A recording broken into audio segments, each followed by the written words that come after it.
මම ඉසුරු බුද්ධික සිනවිරත්න. ඉසුරු මහත්මයා. ඔව්. මොකද ගෙවල්? මම බලන්තොට. බලන්තොට. ඔව්. දැන් කීවෙනි වතාවටද මේ ලේ දන් දෙන්නේ? අද මේ 11 වෙනි වතාවට. 11 වෙනි වතාවට. බොහොම සතුටුයි. මොකද මේ මම නිතරම වගේ ලේ දන් දෙන්න පුරුදු වෙලා ඉන්නවා. එතකොට දැන් මේ මාසෙදී මම ගොඩක් සන්තෝෂෙන් හිටියා. මේ මාසෙදී මට දැන් දෙන්න අවස්ථාවක් ලැබුණොත් මට ගොඩක් හොඳයි කියලා. මොකද මේ වෙසක් මාසය අපි බුදුහාමුදුරන්ගේ උපදීම බුදුවීම පිරුණම් පෑම සියලුම දේ සිද්ධ වුණ මාසේ අපි උත්සවයෙන් සමරනවානේ. ඒතකොට මේකෙදි මට මේ පින කර ගැනීමේ අවශ්‍යතාවය තිබුණා. ඒකට අද මේ මහජන බැංකුවේදී මේකෙදි අවස්ථාව ලැබීම සම්බන්ධයෙන්ම සෑහෙන සන්තෝෂ වෙනවා. ගොඩක් වෙලාවට ගොඩක් අය බයයි ලේ දෙනවා කිව්වහම ටිකක් අර චකිතයක් තියෙනවා හිතේ. ඇත්තටම ඒක එහෙම වෙන්න ඕනේ නැහැ. මොකද මම දැන් මේ ධාවනාව දෙන්නදී මට කිසිම අපහසුතාවයක් දැනෙලා නැහැ. මොකද ඒක අර අපි හිතේ මේ දෙන්නේ තව රෝගියෙක් සුව වෙන්න ඕනේ කියන චේතනාව හිතේ තියාගෙන දුන්නාම අර අපිට කිසිම මේ අපහසුතාවයක් ඇති වෙන්නේ අපිට දැනෙන්නේ හොඳ සුවයක් දැනෙනවා. මානසික සුවයක් වගේම ඇඟටත් සුවයක් දැනෙනවා. තව එක්කෙනෙක්ගේ ජීවිතයක් බේර ගන්න අපි මේ පින සිද්ධ කරගත්තා කියන එක සම්බන්ධයි. නිරෝගී සුව ලැබේවා. හරි බොහොම ස්තුතියි. වෙනකෙන මේ ස්කෑන් එක කරලා බලන්න ලේබල් එක. ඒක ට්‍රීට් කරන්න.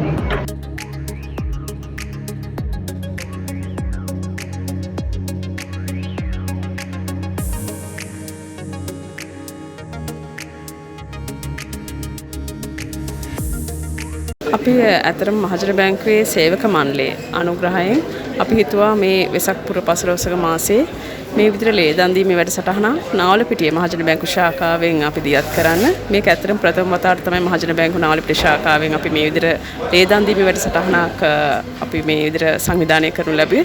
ඇත්තටම කියන්න ඕනේ මතක් කරන්න ඕනේ නාවලපිටිය මහජන බැංකුවේ විශ්‍රාමලත් සේවක මණ්ඩලයත් අපිට ඉතා ලොකු සහයෝගයක් දැක්වුවා මේ වෙනුවෙන්. මොකද මේක ප්‍රථම වතාවට සංවිධානය වෙන නිසා අපිට ඒගොල්ලන්ට ශක්තියක් වුණා මේ කාර්යය ඉතාම සාර්ථකව කරගෙන යන්න. ඒ වගේම කියන්න ඕනේ අපේ නාවලපිටියේ දිස්ත්‍රික් රෝහලේ ඉන්න සේවක මණ්ඩලය ගැනත් ලේ බැංකුවේ ඒගොල්ලන්ට අපි මේ අපේ අවශ්‍යතාවය කියලා කිව්ව හැටියෙම ඒගොල්ලෝ ඇත්තටම ලොකු සේවයක් අපිට කරා මේ විදිහට දිනයක් වෙන් කරලා මේ විදිහට පින්බර වැඩසටහනක් කරන්න. ඒගොල්ලන්ට ලොකු ශක්තියක් වුණා කියන එක මේ වෙලාවේ මතක් කරන්න ඕනේ. කොහොමද ජනතාවගෙන් ලැබෙන සහයෝගය? ඉතාමත් ශ්‍රේෂ්ඨයි කියන්නේ. මොකද මම හිතුවේ නෑ මේ වගේ වැසිබර කාලගුණයක් එක්ක මේ අද දිනේ මේ විදිහට තියෙද්දි මෙච්චර ප්‍රමාණයක්වත් ඒ කියලා අපි හිතුවේ නැහැ. ඇත්තටම සතුටුයි මුළු නාවලපිටිය ප්‍රදේශීය ජනතාවගේ මට ලැබෙන මේ සහයෝගයට.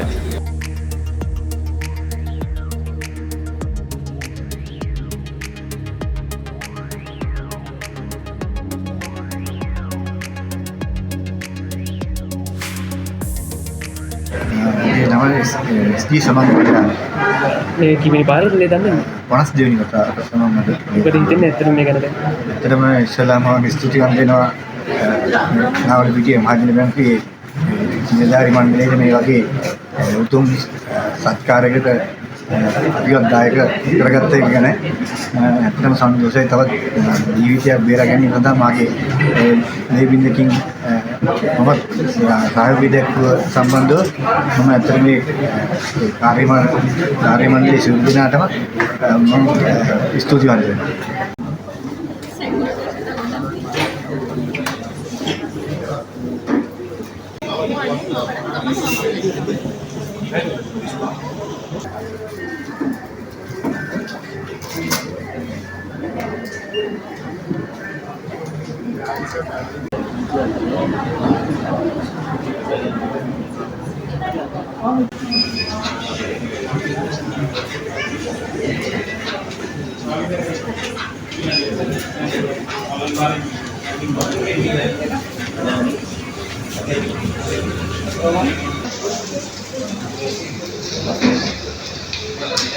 මගේ නම සේනක සංජීව වරාවිට.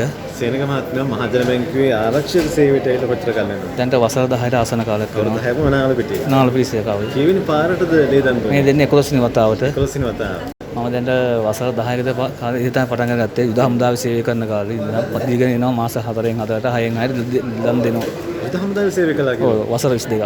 22ක්. ඒකේ යුද්ධ කාලෙත් සේවය කළා. සේවය කළා. දැන් විශ්‍රාම ගත්තේ. ඒ දවස්වල ලේ අවශ්‍යතා හොඳටම දැනුන කාලයක්. දැන් මටත් අවස්ථාවක් කියලා දුන්නා මගේ දෙවෙනි දරුවගේ දරුව ප්‍රතිසි සඳහා ලේ දීමට අවශ්‍යතාවය තියෙද්දි එයාට මට දැනුම් දීමක් කළා ලේ දෙන්න කියලා.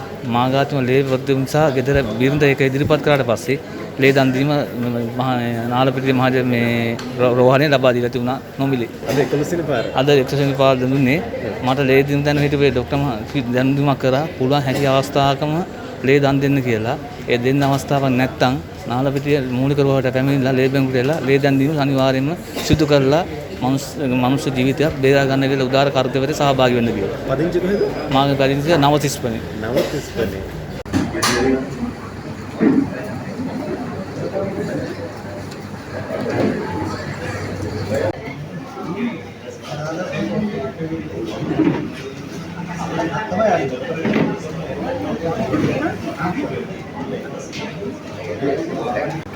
අනුගමන සියලු දෙනාටම තිරුවන් සරණයි. මේ වෙසක් මාසයේ මහජන බැංකුවේ නාවලපිටිය ශාඛාවේ ලේ දන් දීමේ ව්‍යාපාරයක් පවත්වාගෙන යනවා කියන්නේ මම හිතන්නේ ඒ ඉතාමත්ම සතුටුදායක ආයුධ අවස්ථාවේ පවත්වාගෙන යනවා. මහජන බැංකුවේ නාවලපිටිය ශාඛාව ගත වරාවට තමයි මේ ලේ දන් දීමේ ව්‍යාපාරය කරන්නේ. මම හිතන්නේ අද දින තියෙන කාලගුණික තත්ත්වවලින් ධාරානිපාත වැස්ස වෙන වෙලාවෙත් විශාල ජනකායක් මෙම ලේ දන් දීම සඳහා පින්වත් සඳහවතුන් පැමිණෙමින් සිටිනවා. ලංකාවේ මේ තරම් පරිත්‍යාගශීලී දාන ප්‍රතියන් තාමත් ඉන්නව නේද කියන හැඟීමයි මම හිතන්නේ ඒක අපිට කාටත් ලොකු සතුටුට කාරණේ. ඒ සියලු දෙනාටම පින් අනුමෝදනා කරමින් මෙම වැඩසටහන දියත් කර මහජන බැංකුවේ නාවලපිටියේ ශාඛාවේ කළමනාකාරී කරන කාර්ය මණ්ඩලයටත් ඒකම මහජන මිතුරු සංසදයේ නායකත්වයේ මේ සඳහා ලැබිලා තියෙනවා. ඒ සංසදයේ අයටත් පින් අනුමෝදනා කරමින් සියලු දෙනාටම තෙරුවන් සරණ ප්‍රාර්ථනා කරමින් මම නියැලෙනවා.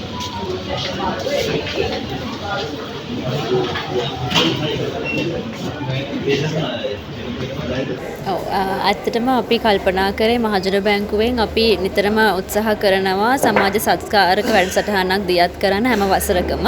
ඒක අපේ රාජකාරියට අමතරව අපි ඇත්තටම උත්සාහයෙන් සහ කැපවීමෙන් අපි කරන දෙයක්. ඉතින් නාවලපිටිය ශාඛාවේ සේවක මණ්ඩලයේ සියලු දෙනාම අදහස් කරා වෙසක් මාසයත් අලලා ඒත් එක්කම අපේ බැංකුවේ 64 වෙනි සංවත්සරය යෙදෙනවා ඉදිරියට. ඒ සමගාමීව තමයි අපි මේ ලේ දන් දීමේ කඳවුර අද දිනේදී සූදානම් කරන්නේ. ප්‍රචාරය සඳහා අපි මෙතන බැනර් එකක් ප්‍රදර්ශනයට දාපු දවසේ ඉඳන්ම කීප දෙනෙක් අපි ඇවිල්ලත් ඇහුවා. ඊට අමතරව මම ප්‍රදේශයේ තියෙන සියලුම රාජ්‍ය ආයතන සහ පෞද්ගලික රාජ්‍ය බැංකු මේ සියල්ලකටම මගේ පණිවිඩය ලබා දුන්නා. ඉතා ඉහළ ප්‍රතිචාරයක් තිබුණා. ඒත් එක්කම ගොඩක් අය සමහර අපිත් හිතනවා නේ මාස 4කට 6කට වතාවක් නේ අපිට මේ ලේ දන් දීම දෙන්න පුළුවන්. ඉතින් සමහරව ඇත්තටම පසුතැවුණා මෑතකදී දුන්න අය අපිට මේකට සහභාගී වීමට වෙන්නේ නැහැ කියන එකට. ඒ වුණාට අපි තේරුම් ගත දෙයක් තමයි හැම කෙනාම හරිම කැමැත්තෙන් හරිම ආසාවෙන් උනන්දුවෙන් මේ වැඩසටහනට දායකත්වය දුන්නා. නාලපිටිය කියන්නේ සිංහල දෙමළ තමිළ මුස්ලිම් සියල්ලම එකම වන්ව ජීවත් වෙන ප්‍රදේශය. අද අපි හිතුවටත් වඩා මෙච්චර මේ වර්ෂාව මැද්දේ වුණත් සෑහෙන පිරිසක් මේ සඳහා දායකත්වය දුන්නා. प्रथम වශයෙන් මම ස්තුතිවන්ත වෙනවා පීපල්ස් බැංක් සවුත් කණ්ඩායමට මේ පාර මේ ප්‍රථම වතාවට මම දැන් මේක ඕගනයිස් කරලා තිබ්බේ. ඉතින් ඉතාලම හොඳ ඕගනයිසේෂන් එකක් තිබ්බා. මම මේ හරියම වතාවේ මේ දන් දුන්නේ. ඉතින් හරියම හොඳටම මේක ඕගනයිස් කරලා තිබ්බා. වෙලාවත් යන්නේ නැති වෙන්න. ඉතින් අපිට හොඳ මතක සටහන් ලබා දුන්නා. ඉතින් මේ කණ්ඩායමට මම නැවත වාරයක් ස්තුතිවන්ත මේ වගේ වැඩ කරන්න තවත් ධෛර්ය ශක්තිය වසනා ලැබෙන්න කියලා ප්‍රාර්ථනා කරනවා.